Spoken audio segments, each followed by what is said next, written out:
As áreas selvagens do planeta Terra são espetaculares.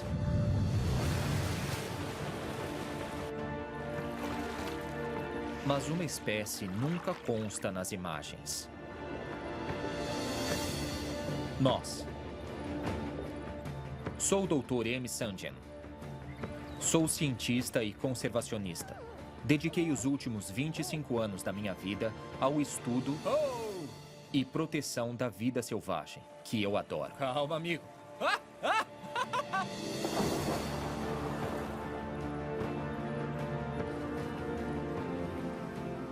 Agora, minha missão é contar uma história inédita, na qual nós, humanos, não somos separados da natureza. Somos parte dela.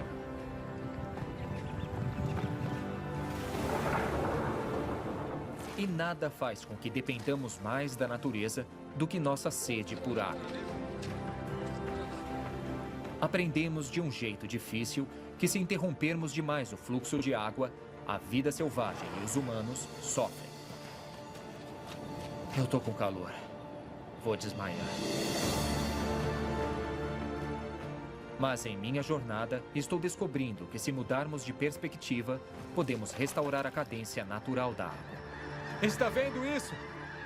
E o resultado pode ser extraordinário. Água.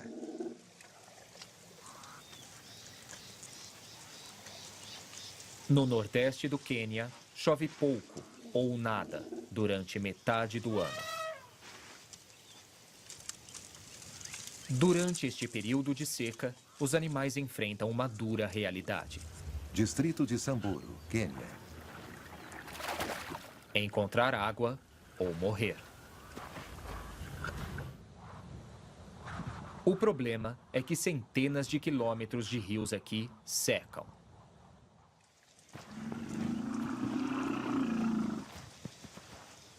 Então, onde tiver água assim, acessível na superfície, há um conjunto impressionante de vida selvagem.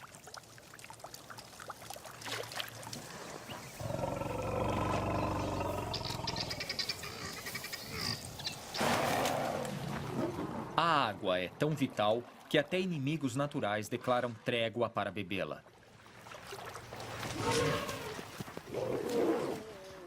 Mas estas depressões não existiriam se não fosse por uma espécie em particular. Nós. Parece um bom lugar perto da rocha. Vamos cavar antes que fique quente demais. É.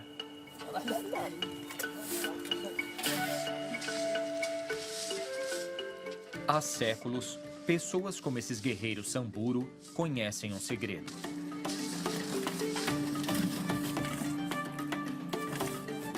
Em alguns lugares embaixo da areia, a rocha matriz força a água para perto da superfície. Enquanto o resto da África Oriental vive a seca, aqui eles sabem como criar uma fonte de água fresca.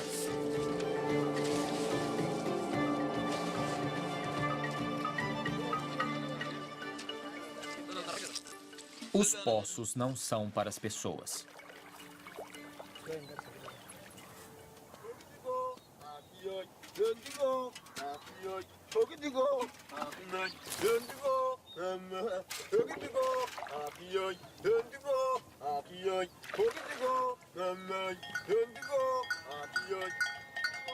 Os Samburu andaram mais de 150 quilômetros para que seus animais sobrevivam ao período de seca.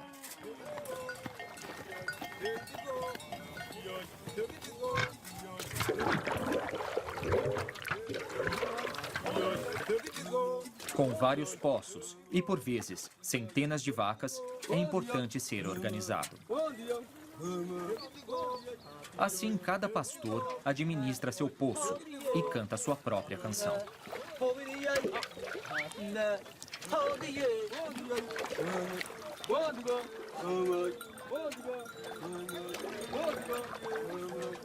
E, surpreendentemente, as vacas aprenderam a reconhecer a melodia de seu dono.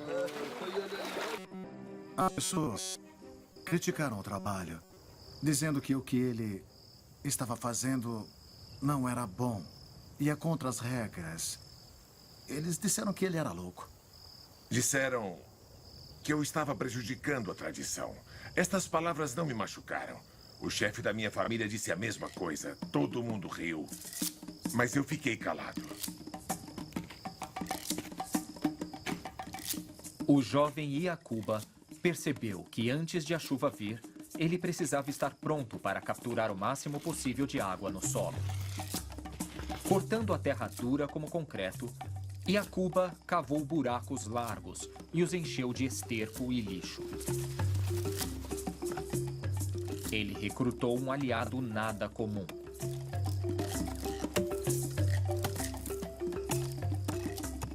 O esterco atraiu cupins, que começaram a usar os poços para cultivar o fungo que é a base de sua alimentação.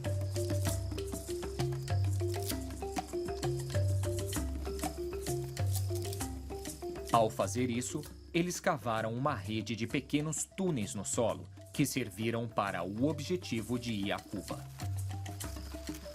Quando a chuva vem, os túneis nos ninhos de cupim retêm a água, impedindo que ela vaze. A água entra nos túneis e fica lá. E o solo é muito enriquecido. Quando a chuva finalmente chegou, Iacuba lutou por cada gota de água.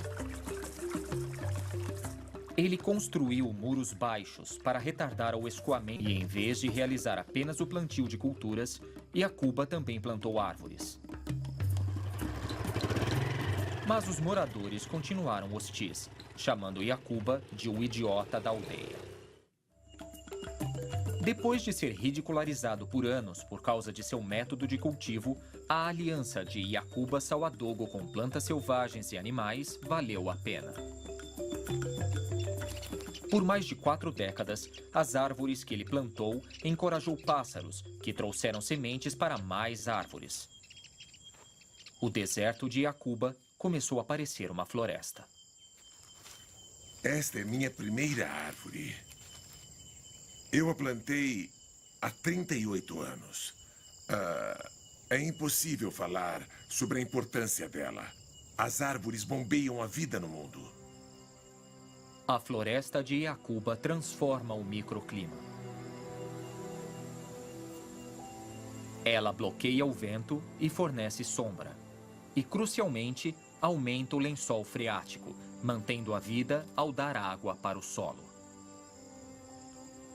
Ali perto, a plantação de Iacuba também floresce.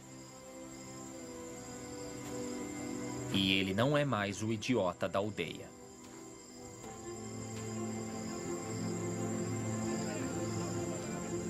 Iacuba é o herói da localidade.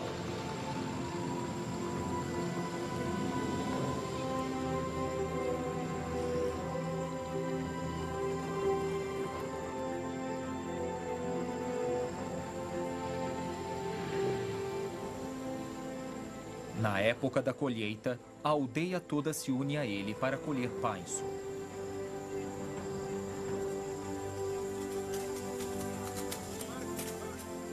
Tem comida suficiente para alimentar a todos.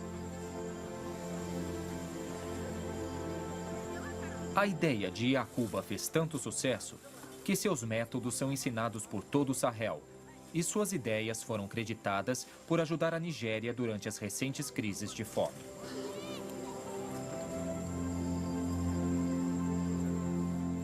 Com a ajuda de pequenas criaturas, um único agricultor pôde aproveitar o fluxo natural da água.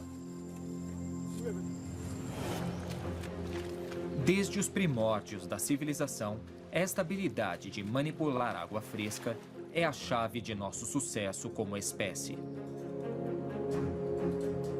Aprendemos a irrigar. Aproveitando a gravidade, alimentamos nossas cidades.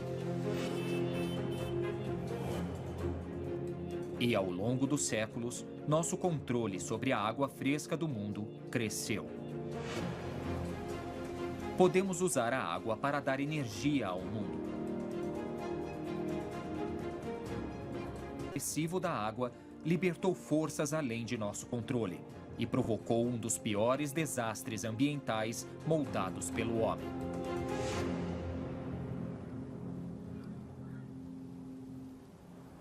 Há algumas décadas, Monyak, no Uzbequistão, era o principal porto do quarto maior lago de água fresca da Terra.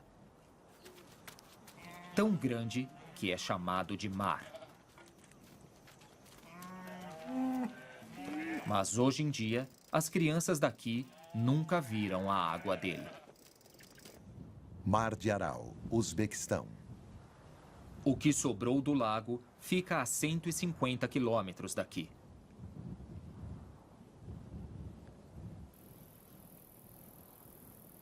O Mar de Aral tinha a metade do tamanho da Inglaterra. Uma frota de navios de pesca tirava dezenas de milhares de toneladas de peixes de suas águas por ano.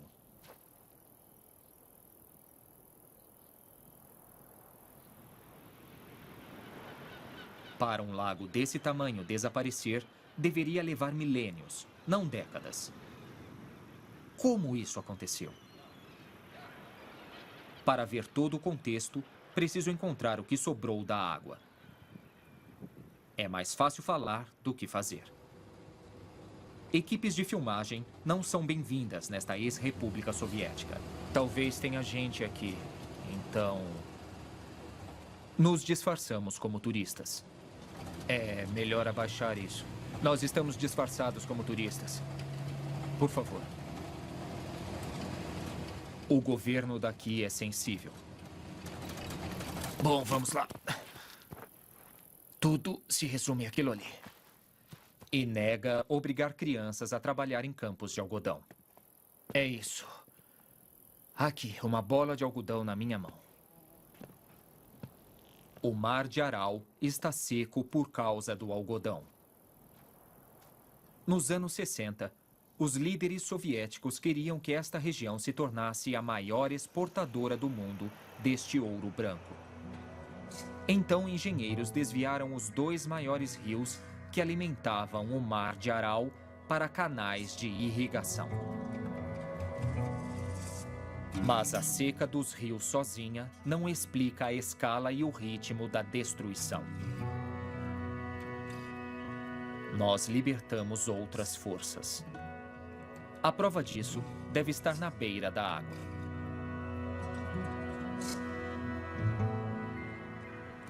Se eu conseguir encontrá-la.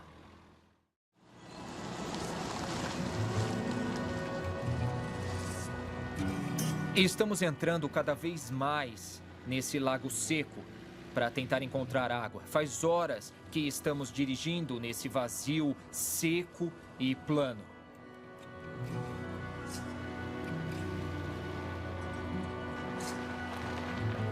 150 quilômetros depois, finalmente encontramos água. Uau! Era para ser assim. Toda aquela terra pela qual passamos já foi assim.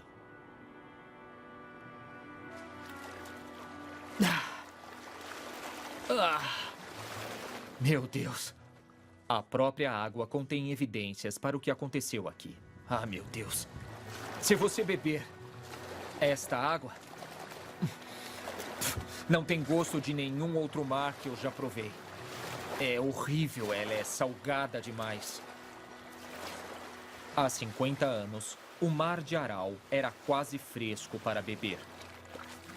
Hoje, é 3 vezes mais salgado do que qualquer oceano.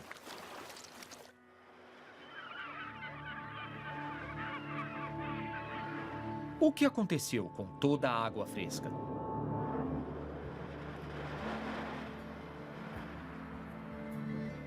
Por nossas ações, literalmente empurramos o mar para um ponto crítico, e uma combinação perfeita de forças drenou toda a água e a vida desta região.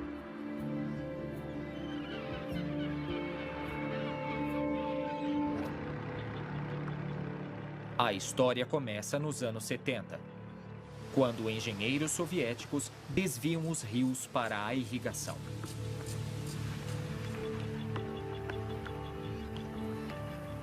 Com menos água chegando e o sol batendo, o mar começa a evaporar. Com o lago diminuindo, todas as plantas da margem começam a morrer. Sem essa resistência, o vento toma conta da paisagem. O vento diminui ainda mais rápido. Isso expõe o leito do lago e deixa para trás uma crosta de sal. O sal é então levado pelo vento, e isso envenena o solo e as plantas a uma distância de até 500 quilômetros.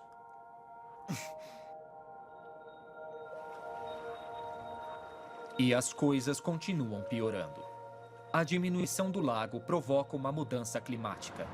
O inverno fica mais frio e o verão mais quente.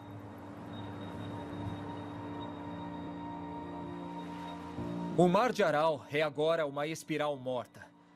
Menos água.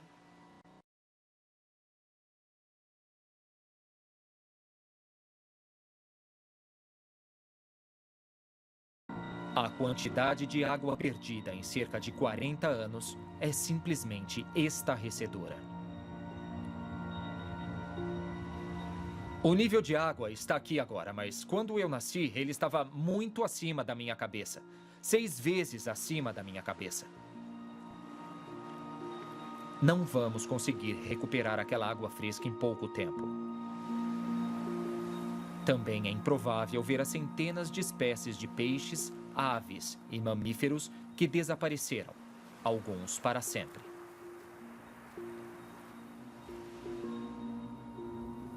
A lição que tiro daqui é a seguinte: se cortarmos o fluxo natural da água pelo mundo, cuidado, porque a mudança pode ser repentina e irreversível. Certamente nada disso poderia acontecer na nação mais rica da Terra. Ou poderia? O Rio Colorado foi apelidado de Nilo americano. Rio Colorado, Estados Unidos. A administração engenhosa desta água sustenta um número estimado de 36 milhões de pessoas na parte mais seca da América do Norte. Cidades como Denver, Las Vegas, Phoenix e Los Angeles dependem do Colorado. Mas como o Mar de Aral, poderíamos empurrar o Colorado para um ponto crítico? Para responder, pretendo seguir o rio do Grand Canyon até o Mar de Cortés, no México. No meio do rio, a represa de Glen Canyon é uma das 20 maiores represas do Colorado. Projetos gigantes como este fazem com que a gente controle o fluxo da água ao invés da natureza. Vamos subir aqui um pouco e dar uma olhada. Quero muito ver a borda dessa coisa. Peter McBride, autor e fotógrafo, passou 4 anos estudando a história do Colorado. Olha, eu devo dizer que é muito, muito alto. Eu estou certo de que tem mais de 213 metros de queda aqui. Ele vai me guiar do rio até o oceano. Caramba!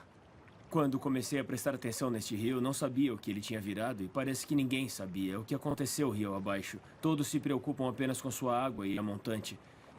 Mas conheci engenheiros que trabalharam nos maiores projetos deste rio e eles não fazem ideia do que acontece no final dele. No Nat Geo Wild. Consegui. Estou em uma missão para entender os impactos de nosso uso da água na vida selvagem. Meu plano é seguir o Rio Colorado do Grand Canyon até o Mar de Cortés, no México. Eu tenho quase certeza que é a curva ferradura. Meu Deus, é tão grande. Você ama esse rio?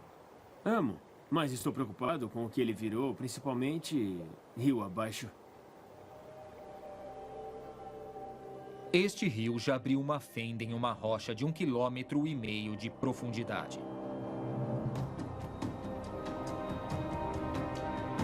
Agora, por causa das represas, o rio tem apenas uma fração de sua potência.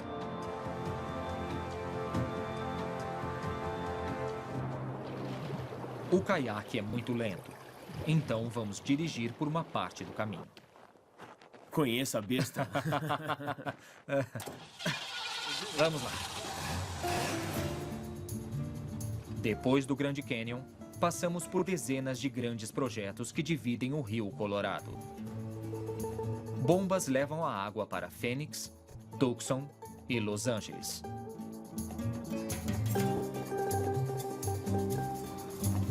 Mas no Imperial Valley, encontramos o maior uso da água: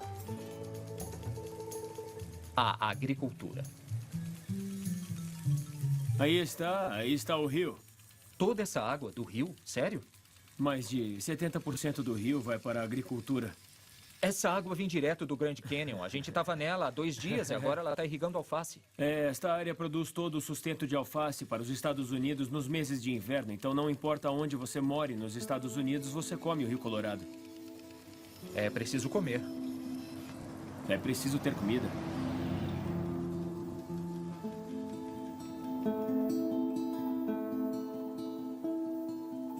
Ao jogar água em um dos desertos mais ensolarados da América do Norte, podemos cultivar verduras até no inverno rigoroso. É uma combinação brilhante de energia solar e água.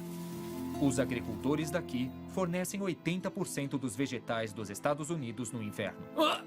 Tudo bem. Fica cada vez mais pesado. Mas em que ponto sabemos quando estamos tirando muita água do rio? Uau! Quando o Colorado chega no México, 90% da água já foi usada. É muito diferente aqui.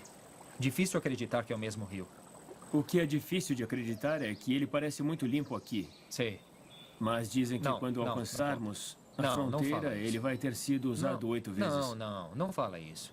Por que você teve que me falar isso? É sério, por que teve que me contar isso agora? Esse lugar é muito bonito e por que você teve que me falar isso agora? Que desagradável. É um pouco salgado, cara. Não bebe. Você sabe que é. Pelos próximos 27 quilômetros, o Rio Colorado é a fronteira entre os Estados Unidos e o México. A represa de Morelos, no México, é o desvio final no Colorado. Então é isso? Acabou? Bem aqui? É isso? Mas por que está tão baixo? Não tem muita água. Por tratado, o México pode usar os 10% finais do rio para sua agricultura. Tá com seu equipamento? Tô. Depois da represa de Morelos, nossos caiaques são muito grandes para o que restou do rio. Então os trocamos por rafts portáteis. Ainda estamos a 160 quilômetros do Mar de Cortez.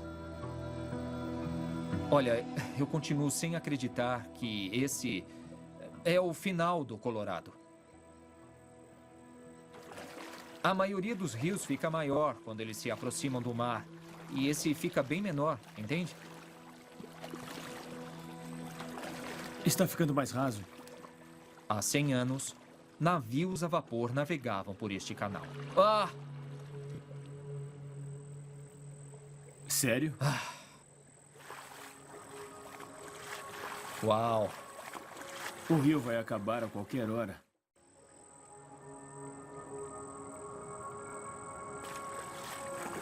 Veja aquilo. Parece o final para mim.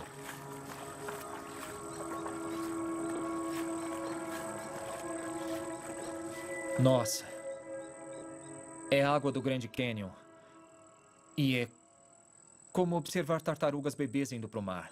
Elas se esforçam muito. A água nunca vai chegar, tem... Qual a distância? Uns 160? Mais de 100. Falta 160 quilômetros. E não vamos conseguir chegar. É bonito de um jeito estranho. É como... Eu não quero sair daqui. De repente ela começa a parecer um ser vivo para mim. Parece que ela tem uma mente e está tentando fazer uma coisa que ela vem fazendo há milhões de anos, sabe? É estranho deixar o rio para trás. É bem estranho para mim.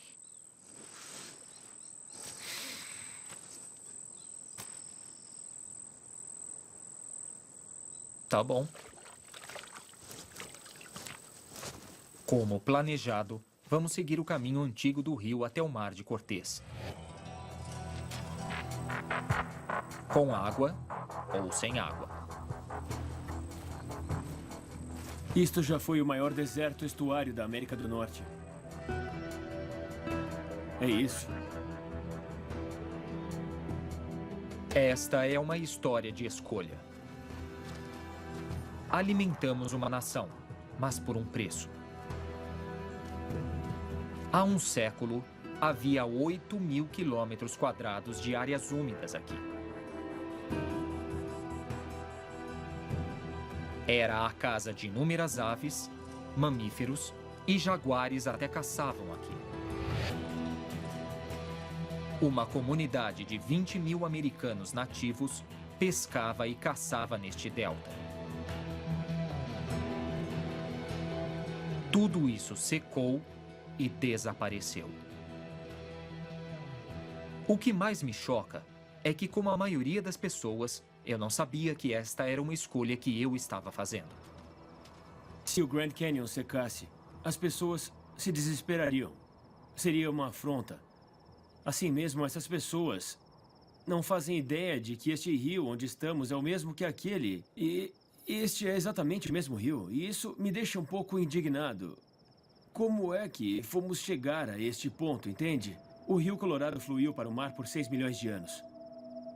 E nenhuma gota dele chega ao mar. Desde o final dos anos 90, nenhuma única gota. Durante a nossa vigília. Durante a nossa vigília. Tá muito quente aqui. Eu tô cozinhando. O que aconteceu aqui é deprimente. Eu tô com calor. Não consigo nem pensar direito. Eu sei. Vou desmaiar. Mas há esperança.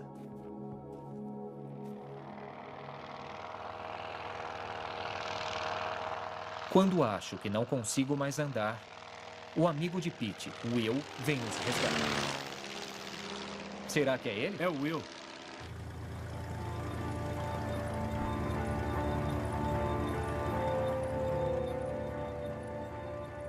Ele nos leva numa jornada mágica.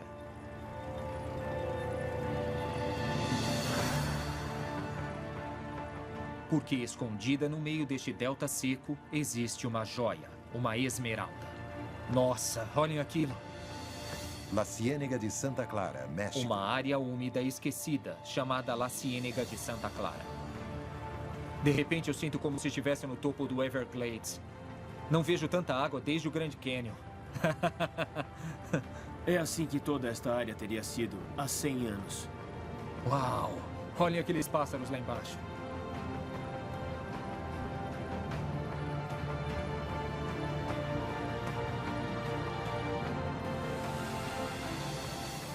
La Ciénega tem 40.000 acres de magníficas áreas úmidas.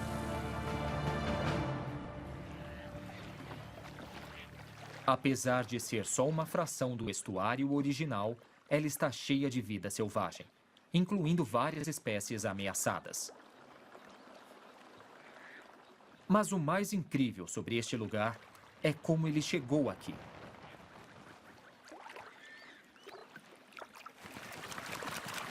La Ciénega foi um acidente. Nos anos 70, a indústria agrícola do norte precisava de algum lugar para bombear a água que era muito salgada e química para as plantações. Então eles cavaram uma vala e despejaram a água na areia estéril. Em mais de 30 anos, a natureza fez um milagre.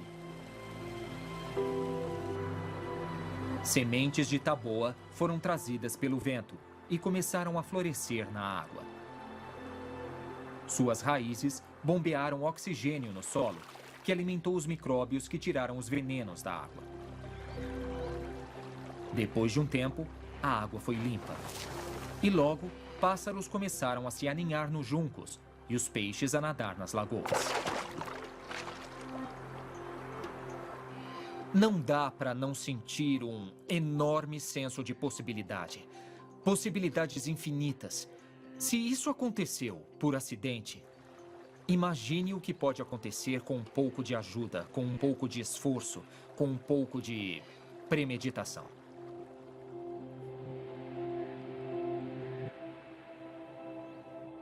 Squaw Creek, Missouri. Se quiser ver o que a engenhosidade e a premeditação podem fazer para a vida selvagem, é só ir ao coração americano. Está vendo isso? Há 80 anos, o povo de Missouri bolou um plano para salvar as áreas úmidas naturais.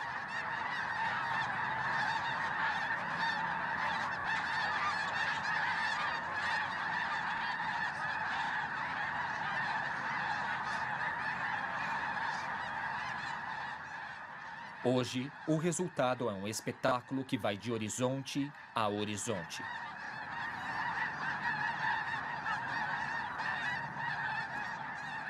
São gansos das neves em sua migração anual do Golfo do México para o Canadá.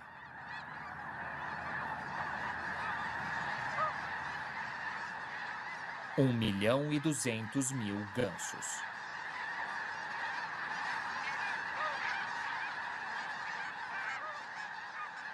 Eles pousam no lago atrás de mim e vão ficar aqui antes de continuar sua jornada para o norte.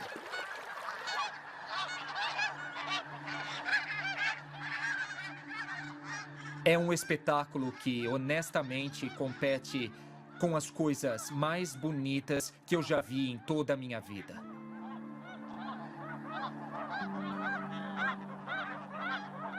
E é tudo por causa das pessoas daqui, que há 80 anos decidiram deixar que a natureza ficasse com um pouco de água. Eles decidiram que iriam dividir. Não dividir meio a meio, mas deixar 2% da água para a natureza. Por causa disso, vejam o que temos.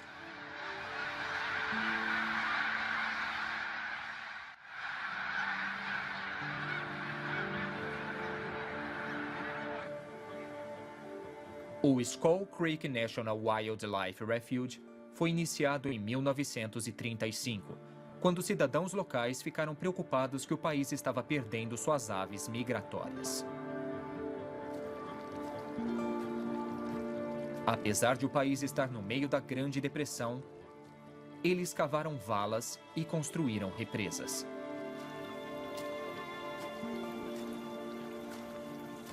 Em qualquer outro lugar, você imaginaria que esses projetos seriam construídos para a agricultura.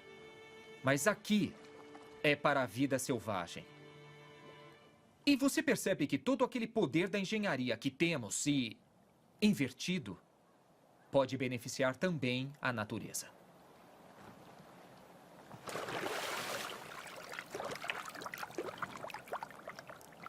Entre os principais beneficiários desses desvios de água está a águia careca.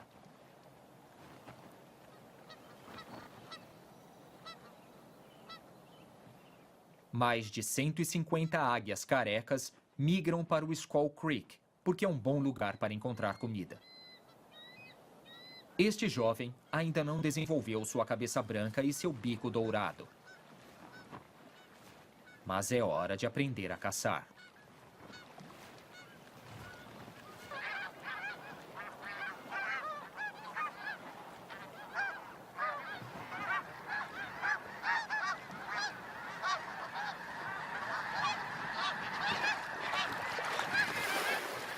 Assim que as águias se aproximam, os gansos começam a fugir.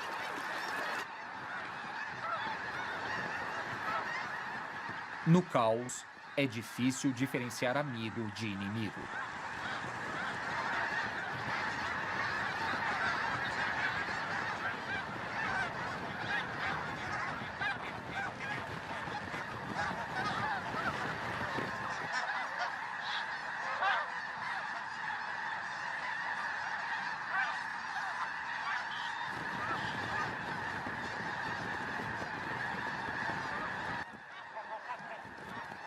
O jovem aprendeu a isolar um ganso. É um combate aéreo.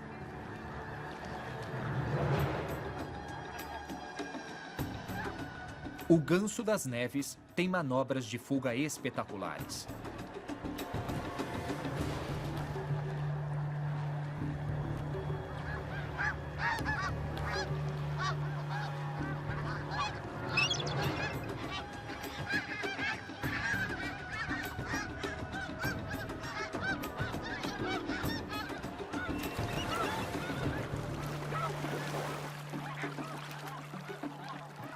Este ganso machucou a asa,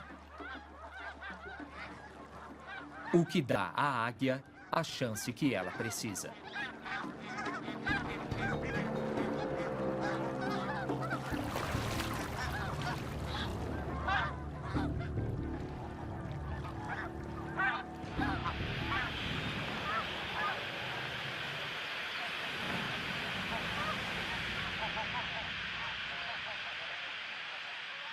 A América do Norte já teve uma grande concentração de vida selvagem. E o Skull Creek nos mostra que, com um pouco de esforço, podemos trazer parte dela de volta. Só precisamos projetar maneiras de restaurar a cadência natural da água.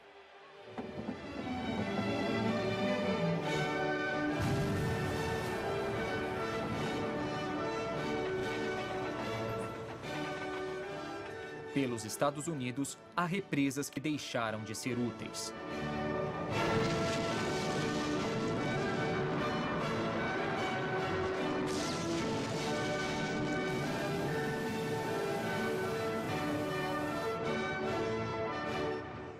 Fogo.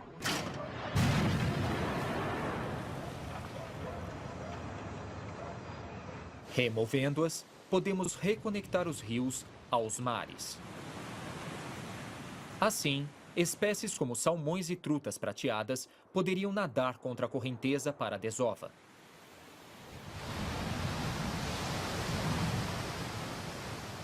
E nem sempre é preciso remover as represas. Às vezes, só precisamos de uma perspectiva sobre como usá-las. Na represa de Glen Canyon, onde comecei minha jornada pelo Colorado, os engenheiros estão liberando fluxos súbitos de água para imitar cheias naturais na primavera.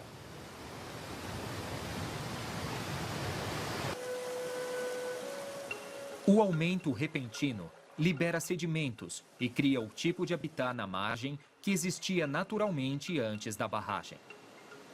Depois que Pete e eu andamos pelo Colorado seco, aconteceu isso.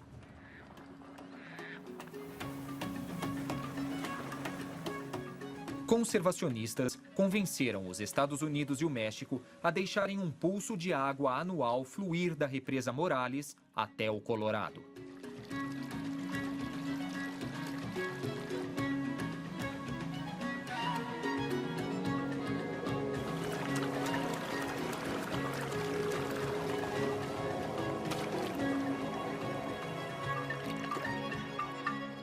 Pela primeira vez em mais de uma década, o Rio Colorado se conectou ao mar.